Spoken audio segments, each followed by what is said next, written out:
처음엔 그저 막으러 갔던 겁니다. 당연히 말려야 할 일이라고 믿었고, 그래서 망설임 없이 비행기 티켓을 끊었죠. 너무 멀고 너무 낯선 나라, 거기서 내 동생이 결혼을 하겠다는 말도 안 되는 선언을 했으니까요. 근데 이상하게도 그 낯선 도시에 발을 디딘 순간부터 모든 게 제가 알던 것과 조금씩 다르게 느껴졌어요. 사람도, 거리도, 공기조차도요. 그리고 무엇보다 그 사람, 분명 처음엔 반대하러 간 여정이었는데 돌아올 때쯤엔 제 마음이 완전히 달라져 있었습니다. 그 사이에 도대체 무슨 일이 있었던 걸까요? 잠깐 여러분 그거 아세요? 여러분의 구독, 좋아요, 알림 설정은 저에게 가장 큰 힘이 됩니다. 클릭 한 번으로 제게 큰 힘을 주시길 바라요. 안녕하세요. 저는 안나라고 해요. 체코 프라하에 살고 있고 이곳 금융 컨설팅 회사에서 일하고 있습니다. 제 업무는 유럽 기업들의 국제 자산 운용 전략을 수립하고 투자 위험을 분석하는 일입니다. 정확성과 신속함이 생명인 이 일에서 저는 꽤 인정받는 위치에 있습니다. 하지만 그건 저에게는 단지 일일 뿐이에요. 제 삶의 중심은 언제나 가족이었거든요. 우리 가족은 어머니, 여동생 마리 그리고 저 3명뿐입니다. 아버지는 제가 15살이던 해에 돌아가셨고 그 뒤로 어머니는 작은 꽃가게를 운영하시며 우리 자매를 홀로 키우셨어요. 저는 20살부터 집안의 경제를 책임졌고 마리가 하고 싶은 일을 하며 살아갈 수 있도록 뒷받침해 주는 게 제 삶의 목표였어요. 마리는 어릴 때부터 감수성이 풍부한 아이였어요. 그림을 좋아하고 음악을 좋아하고 특히 한국 문화에 흠뻑 빠져 있었습니다. 케이팝을 듣고 한국 드라마를 보며 자라다시피 했죠. 결국 마리는 20살이 되던 해 미술을 전공하겠다며 서울로 유학을 떠났습니다. 처음엔 불안했지만 어머니와 상의 끝에 그녀의 결정을 존중해주기로 했습니다. 그러던 어느 날 마리가 영상통화로 갑작스럽게 결혼 소식을 전했을 때 저는 경악을 금치 못했어요. 한국 사람이라고? 결혼을 한다고? 믿기지 않았습니다. 저는 국제결혼을 그리 낭만적으로 보지 않아요. 어쩌면 편견일 수도 있겠지만 그건 단순한 감정이 아니에요. 아주 가까운 친구 하나가 스페인 남성과 사랑에 빠져 결혼했어요. 처음엔 영화처럼 아름다웠습니다. 언어는 다르지만 눈빛으로 통한다며 행복해했죠. 그런데 결혼하고 나서는 전혀 다른 이야기가 시작됐어요. 작은 오해가 쌓이기 시작했고 문화 차이에서 오는 갈등은 생각보다 깊었어요. 친구는 명절마다 혼자였고 시댁 사람들은 그녀를 이방인 취급했죠. 아이를 키우는 방식, 돈을 쓰는 습관, 심지어 식사 시간까지도 맞지 않았어요. 결국 몇 년 뒤 친구는 아이 하나를 데리고 고향으로 돌아왔고 그때부터는 생계를 위해 하루에 2가지 아르바이트를 뛰며 살아가고 있어요. 그걸 옆에서 지켜본 저는 그저 사랑하니까 괜찮아라는 말이 얼마나 위험한 환상인지 뼈저리게 알게 되었습니다. 언어도,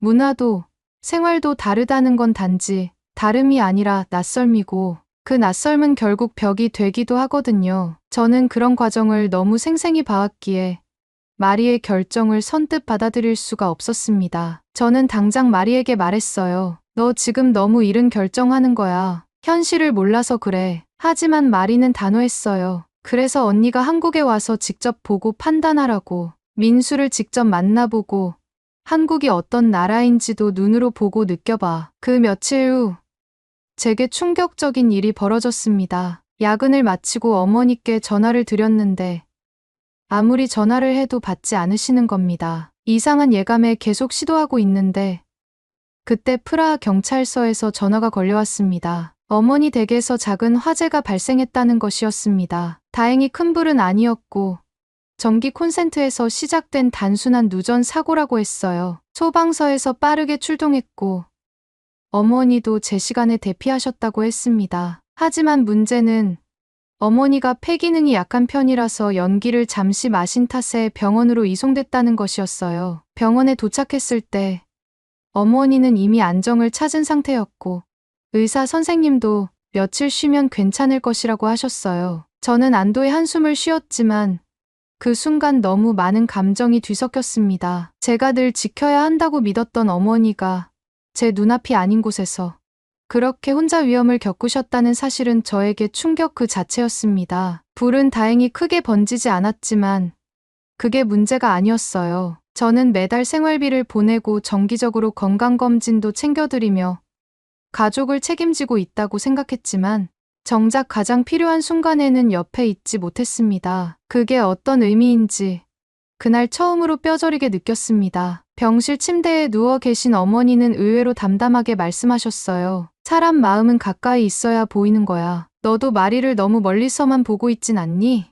그 말에 가슴이 쿡 하고 찔렸습니다. 저는 마리를 누구보다 사랑하고 걱정했지만 정말 그녀의 삶을 제 눈으로 본 적은 없었습니다. 단지 보고 듣는 것만으로 그녀의 인생을 판단하고 있었던 건 아닐까. 어머니가 위험에 처했을 때 옆에 있어주지 못한 죄책감이 마리에 대한 태도까지 되돌아보게 만든 겁니다. 그래서 결심하게 되었습니다. 마리를 만나러 한국에 가기로요. 그녀가 말하는 사랑이 진짜인지, 그 남자는 어떤 사람인지, 그리고 마리가 살아가는 그 나라가 어떤 곳인지 멀리서 추측하고 비판하기 전에 직접 눈으로 보고 마음으로 느껴야 한다는 걸 이제는 알게 되었습니다. 그날 밤 저는 마리에게 전화를 걸었습니다. 그래, 내가 갈게.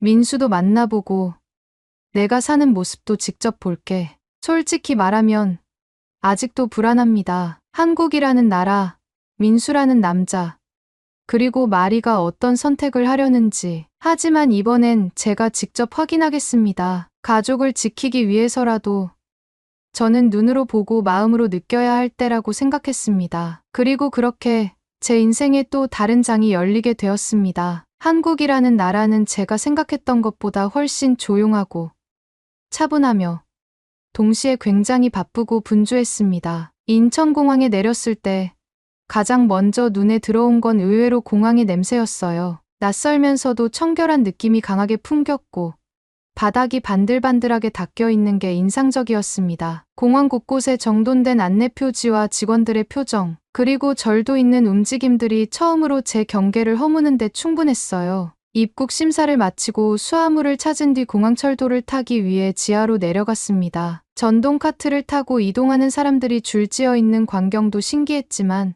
그보다 놀라웠던 건 모두가 조용하게 자기 할 일을 하고 있다는 점이었어요. 이어폰을 낀 채 조용히 휴대폰을 보거나 책을 읽는 사람들. 그렇게 많은 인원이 움직이는데도 소음이 거의 없다는 게 무척 인상 깊었습니다. 지하철역에서 팀원이 교통카드를 구매하고 서울행 급행열차에 올랐습니다. 좌석에 앉자마자 보이는 깨끗한 바닥과 창문, 그리고 양복을 단정히 입은 회사원들. 모두가 바쁘게 어딘가를 향하고 있었지만 동시에 일정한 질서를 유지하고 있었어요. 누군가 밀치거나 소리치는 일이 전혀 없었습니다. 프라하의 대중교통에서는 가끔 술 취한 사람들이 소란을 피우거나 새치기를 하는 일이 다반사였거든요. 서울역에 도착했을 때는 밤 9시가 조금 넘은 시간이었습니다. 비행으로 지친 몸에 낯선 공기와 사람들, 복잡하게 얽힌 안내 표지들까지 모든 게 부담스럽게 느껴졌어요. 공항에서는 순조롭게 지나왔지만 정작 시내로 들어와 숙소까지 가는 길은 생각보다 훨씬 더 까다롭고 정신이 없었습니다. 무게가 꽤 나가는 대형 캐리어를 끌며 계단과 인파를 지나던 중 갑자기 이상한 소리가 났어요. 딱 하는 경쾌하면서도 불길한 소리. 바닥을 보니 캐리어 바퀴 하나가 깨져나가 있었습니다. 처음엔 멍하니 서 있었어요. 현실감이 없었달까요. 그런데 움직이려 하니 다른 한쪽 바퀴도 기울어지며 덜컥거렸고 캐리어는 결국 한쪽으로 확 넘어져 버렸습니다. 사람들은 분주히 지나갔고 누군가 짧게 제 눈치를 보긴 했지만 도와주지는 않았습니다. 저는 바닥에 주저앉아 고장난 바퀴를 멍하니 바라보고 있었어요. 피로와 당황스러움이 겹치면서 속이 울컥했습니다. 머리를 쥐어뜯고 싶은 기분이었지만 그러고 있을 시간도 없었어요. 숙소 체크인 시간은 이미 다가오고 있었거든요. 그때였습니다. 제 앞으로 누군가가 조심스럽게 다가왔어요. 짙은 남색 제복을 입은 남성이 낮은 목소리로 조심스럽게 말을 걸어왔습니다. 괜찮으세요? 혹시 어디 다치신 건 아니죠? 고개를 들자 그는 살짝 숙인 자세로 저를 바라보고 있었습니다. 시선은 진심 어린 걱정으로 가득 차 있었고 표정은 무척 부드러웠어요. 저는 당황한 목소리로 아니요. 바퀴가 부러졌어요라고 답했습니다. 그는 고개를 끄덕이며 말했습니다. 무거워 보이네요. 가까운 곳까지만이라도 제가 들어드릴게요. 숙소가 근처인가요? 그가 바로 지훈이었습니다. 저는 잠깐 망설였지만 이미 팔과 손목의 캐리어 무게가 그대로 실려있는 상황에서 거절할 여유가 없었습니다. 정말 괜찮을까요?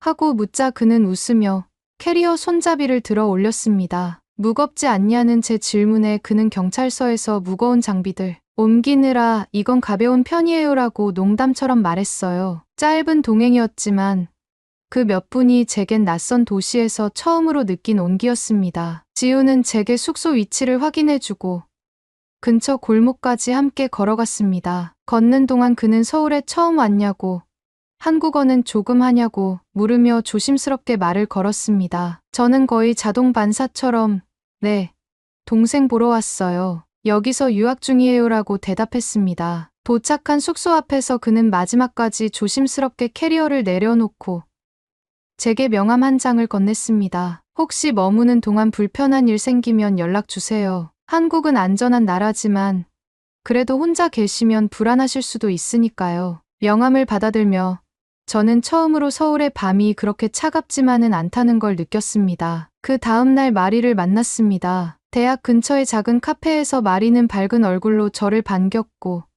저 역시 오랜만에 만난 동생을 끌어안았습니다. 그녀의 얼굴에는 확신이 가득 차 있었고 그 눈빛에서 저는 마리가 정말 어른이 되어 있음을 느꼈어요. 우리가 마신 커피는 고소했고 카페 내부는 아기자기하면서도 정갈하게 꾸며져 있었습니다. 저는 그 자리에 앉아 있는 것만으로도 기분이 편안해졌어요. 마리는 민수를 소개하겠다고 했을 때부터 무척 들떠 있었습니다. 그런데 이상하게도 저는 그 말이 부담스럽게 느껴졌습니다. 사실 저는 아직도 확신이 없었어요. 마리의 선택이 감정적인 충동은 아닐까?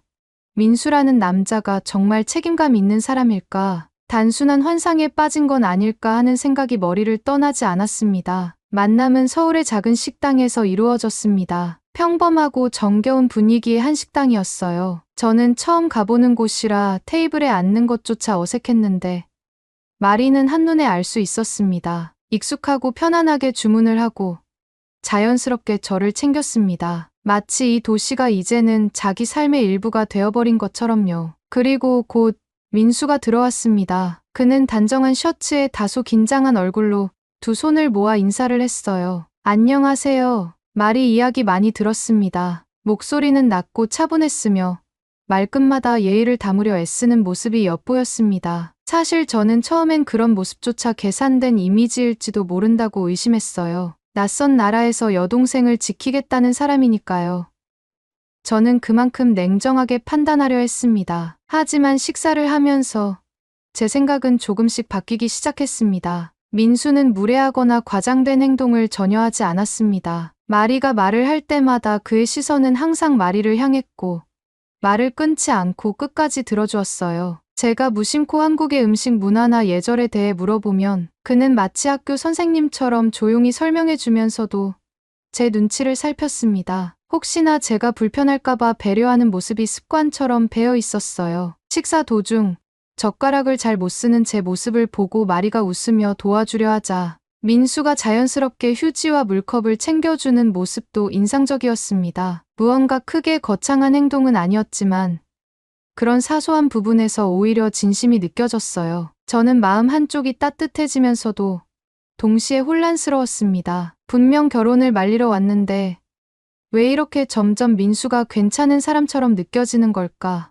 며칠 동안 저는 마리와 시간을 보내며 자연스럽게 민수와도 여러 번 마주쳤습니다. 그 중 한 번은 마리가 갑자기 속이 좋지 않아 병원에 가야 했던 일이 있었는데 민수는 제가 도착하기도 전에 모든 예약을 마치고 약국까지 들러 약까지 챙겨 놓았더군요. 제가 당황한 기색을 보이자 그는 이렇게 말했어요. 마리는 낯선 땅에 와 있는 거잖아요. 제가 당연히 챙겨야죠. 저도 처음엔 무서웠는데 지금은 여기가 제 삶의 일부가 됐어요. 마리도 그 안에서 편안하게 살아가면 좋겠어요. 그 말에 저는 말문이 막혔습니다. 그는 단순히 결혼을 하겠다는 감정적인 젊은이가 아니라 이미 여동생과의 미래를 생각하고 준비하고 있는 사람이었어요. 저는 민수의 표정을 보며 그가 단순히 착해 보이는 사람이 아니라는 걸 깨달았습니다. 진심으로 마리를 생각하고 지켜주려는 책임감이 분명하게 보였어요. 민수가 마리를 바라볼 때의 시선은 사랑 이상이었습니다. 존중이 있었고 신뢰가 있었습니다. 마리 역시 민수를 대할 때 조심스럽고 배려 깊은 태도를 보였어요. 그 둘 사이에 흐르는 공기가 부럽다고 느껴질 정도였습니다. 어느 날 셋이 함께 산책하던 중 민수가 무심코 마리의 신발끈이 풀린 걸 발견하고 말없이 무릎을 꿇고 묶어주는 모습을 보게 됐어요. 저는 말없이 그 장면을 지켜보며 혼잣말처럼 중얼거렸습니다. 저런 사람이라면 마리를 맡길 수 있을지도 모르겠네요. 그날 밤 숙소로 돌아와 혼자 창밖을 바라보며 생각에 잠겼습니다. 한국이라는 나라, 그 낯선 도시 속에서 마리는 더 이상 외롭지 않았고 그 곁에는 그녀를 소중히 여기는 사람이 있었습니다. 저는 처음으로 인정하고 싶어졌습니다. 내 동생이 선택한 사람, 그 선택이 틀리지 않았을 수도 있다는 가능성을요. 처음엔 말릴 생각으로 시작된 이 여정이 점점 제 마음의 무게를 바꾸고 있었습니다. 민수를 향한 제 시선은 이제 의심이 아니라 신뢰 쪽으로 기울고 있었어요. 그리고 그 사실이 오히려 저를 더 혼란스럽게 만들고 있었습니다. 민수와 마리 사이에는 늘 조화로운 공기가 흐른다고 생각했는데 어느 날 두 사람 사이에 작은 갈등이 생겼다는 이야기를 들었습니다. 마리가 다소 예민해진 얼굴로 민수가 요즘 너무 간섭하는 것 같아라고 말했을 때 저는 살짝 놀랐습니다. 그는 늘 조용하고 배려심 깊은 사람이었기에 그런 말이 어울리지 않는다고 느껴졌거든요. 자초지종을 들으니 이렇습니다. 마리가 친구들과 워크숍 준비로 이틀간 지방에 머물 계획이었는데 민수가 그것을 듣고 처음엔 아무 말도 하지 않다가 나중에 슬쩍 요즘 몸도 안 좋은데 장거리 이동은 너무 무리하지 말라는 말을 했다는 겁니다. 마리는 그 말이 자신을 제약하려는 것처럼 들려 마음이 상했던 거였고요. 하지만 그 후에 알게 된 사실은 민수가 마리가 전날 밤 복통을 호소했던 걸 걱정해 약국에 가서 약을 사다 주고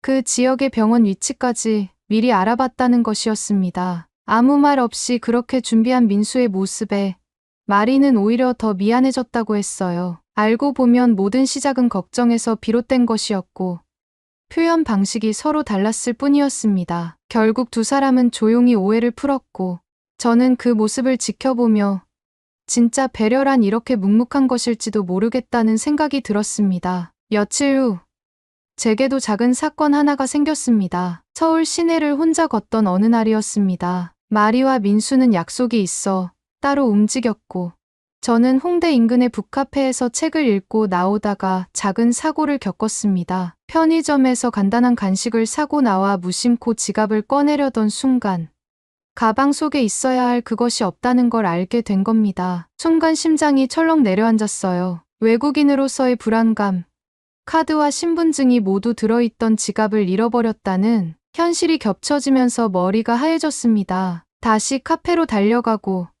들렀던 편의점까지 샅샅이 돌아봤지만 흔적은 없었어요. 점점 다리에 힘이 빠지고 어깨는 저절로 축 처졌습니다. 사람들이 분주하게 지나가는 그 거리에 혼자 남겨진 기분이 들었습니다. 가방 안을 마지막으로 확인하던 순간 손끝에 낯익은 촉감이 느껴졌습니다. 가방 안쪽 작은 주머니, 평소엔 거의 열어보지 않던 공간에 얇은 종이 하나가 접혀 들어 있었어요. 조심스럽게 꺼내보니 오래전 서울역에서 만난 그 경찰관, 지훈의 명함이었습니다. 당황한 제게 친절하게 캐리어를 들어주며 혹시 불편한 일 있으면 연락 주세요라고 말하던 그의 미소가 떠올랐습니다. 정말 아무 기대 없이 전화를 걸었어요. 혹시 번호가 바뀌었거나 외국인인 제가 갑자기 연락하면 당황하지 않을까 걱정도 되었습니다. 몇 번의 신호음이 울린 후 익숙한 목소리가 들려왔습니다. 헬로.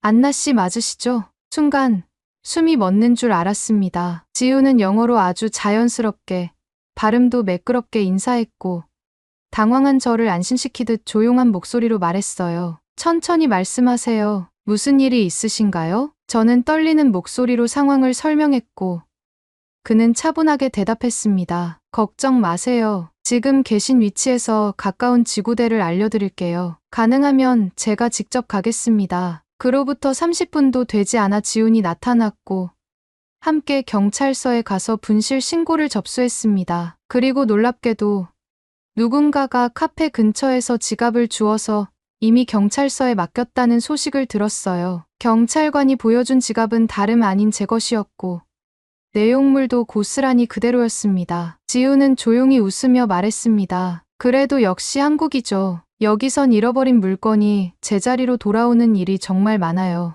다행히 안나 씨도 그 운을 누리신 거네요. 그 말을 듣는 순간 제 가슴 깊은 곳이 찡하게 울렸습니다. 처음엔 단지 운이 좋은 거라고만 생각했지만 지훈의 말에서 느껴지는 자부심과 그게 이 나라에선 특별한 일이 아니라는 듯한 태도의 놀라움을 감출 수 없었어요. 이방인인 저에게조차 그렇게 자연스럽게 돌아온 지갑. 그 안에는 단순한 물건 이상의 의미가 담겨 있었습니다. 긴장이 풀리자 그제야 감정이 올라왔습니다. 눈가가 뜨거워지고 목이 메었어요. 낯선 나라에서 낯선 사람에게 받은 따뜻한 배려. 저는 그 순간 정말 한국이라는 나라가 조금은 다르게 보이기 시작했습니다. 이곳은 생각보다 훨씬 따뜻하고 믿을 수 있는 곳이었습니다. 그날 저녁, 지우는 저를 근처 카페로 데려가 차 한 잔을 사주었습니다. 그는 무겁지 않은 대화로 저를 안심시켜 주었고, 저는 그에게 처음으로 조금 깊은 이야기를 꺼냈습니다. 사실 저는 이 나라에 대한 편견이 많았어요. 국제결혼이 위험하다고만 생각했거든요. 그런데 그게 편견이었다는 걸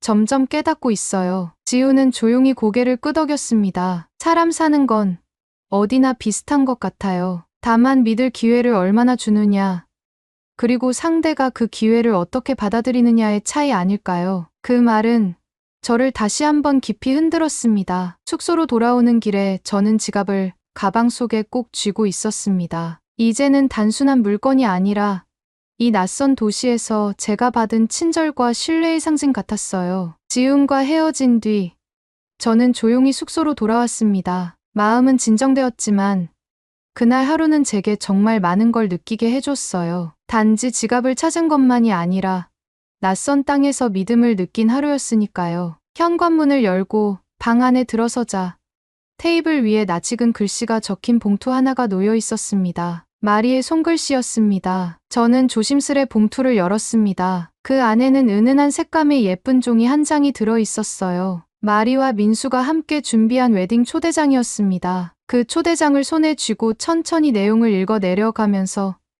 저는 마음 한구석이 따뜻하게 차오르는 걸 느꼈습니다. 누군가를 지켜주는 방식은 꼭 손을 잡고 앞장서는 것만이 아니었습니다. 때로는 멀리서 묵묵히 신뢰를 보내주는 것, 말없이 곁을 지켜주는 것이 더 깊은 사랑일 수 있다는 걸 깨달았어요. 민수는 그런 사람이었습니다. 저는 어느새 그를 이해하고 있었고 믿고 싶어지고 있었습니다. 그리고 그 사실은 이 낯선 여정 속에서 제가 찾아낸 가장 따뜻한 진실이었습니다. 마리의 결혼식은 너무나 따뜻하고 아름다웠습니다. 서울 북촌의 한옥 마당에서 열린 조촐한 예식이었지만 거기에는 화려한 장식도 거창한 말도 필요하지 않았습니다. 두 사람의 눈빛이, 그들의 이야기가 이미 충분히 감동이었으니까요. 저는 처음으로 이 결혼은 괜찮다가 아니라 이 결혼은 정말 축복받을 만하다고 느꼈습니다. 결혼식이 끝난 후에도 서울에 며칠 더 머물렀습니다. 프라하로 돌아갈 날짜는 다가오고 있었지만 마음은 자꾸만 느슨해졌어요. 체크아웃 전날 밤, 짐을 싸면서도 어쩐지 한 사람의 얼굴이 떠올라 손이 자꾸 멈춰졌습니다. 지훈, 그 조용한 목소리, 신중한 말투, 그리고 처음 만난 날의 배려가 계속 머릿속을 맴돌았습니다. 처음에는 단순한 감사의 감정이라고 생각했어요. 낯선 나라에서 도움을 줬고 위로를 줬으니까요. 하지만 시간이 지나고 나니 그게 전부가 아니라는 걸 점점 깨닫게 되었습니다. 저는 지훈이 궁금해졌고 보고 싶어졌어요. 그런 감정을 인정하기까지 사실 시간이 조금 걸렸습니다. 결국 저는 마리에게 조심스럽게 물었습니다. 혹시 지훈 씨한테 다시 연락해도 될까? 마리는 눈을 반짝이며 고개를 끄덕였습니다. 당연하지. 그 사람이라면 언니 연락 기다리고 있을걸? 그렇게 다시 연락을 주고받게 된 지훈과 저는 한국을 떠나기 전 마지막 하루를 함께 보내게 되었습니다. 그는 예전처럼 조용했지만 제 질문 하나하나에 더 이상 거리감을 두지 않았습니다. 우리는 서울 외곽의 작은 공원을 걸으며 많은 이야기를 나눴어요. 한국과 체코의 문화, 가족, 일, 그리고 삶의 속도에 대해서까지. 저는 말했습니다. 프라하도 예쁜 도시예요. 언젠가 오게 된다면 내가 안내해 줄게요. 지우는 말없이 고개를 끄덕였고 그 눈빛 속에서 저는 작은 약속을 느꼈습니다. 프라하로 돌아간 뒤에도 지우는 종종 메시지를 보냈습니다. 문장은 짧았지만 거기엔 늘 정성이 담겨 있었어요. 한국의 계절이 바뀌는 이야기, 최근에 읽은 책 한 권, 그리고 어떤 날은 그가 순찰 중에 찍은 서울 하늘 사진을 보내주기도 했습니다. 저도 프라하의 풍경을 찍어 보내주며 그와의 거리를 조금씩 좁혀갔습니다. 그렇게 몇 달이 흘렀을 무렵 지훈에게서 조심스러운 메시지가 도착했습니다. 안나 씨, 혹시 다음 달쯤 프라하에 갈 수 있을 것 같아요. 휴가가 나서요. 그 문장을 본 순간 심장이 2번 뛰는 것처럼 느껴졌습니다. 설레기도 했고 긴장도 됐어요. 하지만 동시에 그가 그 먼 거리를 마다하지 않고 나를 보러 오겠다고 말한 그 사실이 너무나 고마웠습니다. 그리고 약속한 날 프라하 공항에서 지훈을 다시 만났습니다. 그는 평소보다 조금 더 수줍은 표정이었고 저는 그를 향해 걸어가며 그동안 품어왔던 마음을 담아 조용히 말했어요. 어서 와요. 여기가 제 도시예요. 지훈은 저를 보며 웃었습니다. 말없이 고개를 끄덕이던 그 모습이 그 어떤 말보다 큰 대답처럼 느껴졌습니다. 그날부터 우리는 프라하 곳곳을 함께 걸었습니다. 구시가지 광장에서 체코 전통 빵을 함께 나눠 먹고 까를교에서 불빛을 바라보며 조용한 시간을 보냈어요. 지우는 낯선 언어에도 불편함을 내색하지 않았고 제 설명 하나하나에 귀 기울이며 웃어주었습니다. 저녁이 되면 조용한 골목길을 걸으며 두 나라의 시간대만큼이나 다른 우리들의 삶에 대해 이야기했습니다. 그는 말했습니다. 처음엔 단지 도움이 되고 싶었어요. 그런데 언젠가부터 안나 씨가 궁금해졌고 지금은 그냥 보고 싶었어요. 그 고백은 짧았지만 저에겐 모든 것을 담고 있었습니다. 저는 지훈의 손을 살짝 잡으며 말했습니다. 이 도시에서도 당신은 제게 참 따뜻한 사람이에요. 그 순간